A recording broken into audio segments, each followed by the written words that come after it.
अस्सलाम वालेकुम नाज़रीन, मैं हूं सलवा स्नैन और आप देख रहे हैं सूर्या न्यूज़ HD। आइए नजर डालते हैं आज की अहम।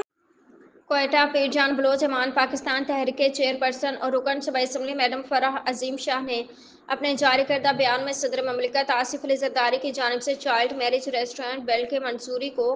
खुश आइंद और तरक्की पसंद इकदाम करार देते हुए कहा कि ये कानून न सिर्फ मासूम बच्चों के बुनियादी हकूक़ के तहफ़्फ़ुज़ की ज़मानत देगा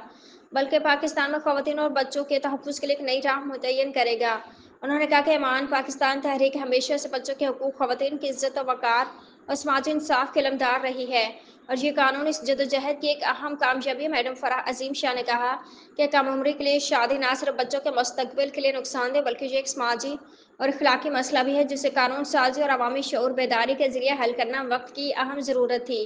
उन्होंने मजीद कहा कि सदर ममलिकत का ये जरूरतमंदाना और दूरंदेश फैसला आने वाली नस्लों को बेहतर और महफूज मुस्तकबिल फराहम करेगा। मैडम फराह अजीम शाह ने हुकूमत पाकिस्तान सदर ममलिकत के तमाम मुतल्लिका इदारों को इस मस्बत पेशरफ पर मुबारकबाद पेश करते हुए उम्मीद जाहिर की कि इस कानून पर सख्ती से अमल दरामद किया जाएगा ताकि बच्चों का मुस्तकबिल महफूज बनाया जा सके।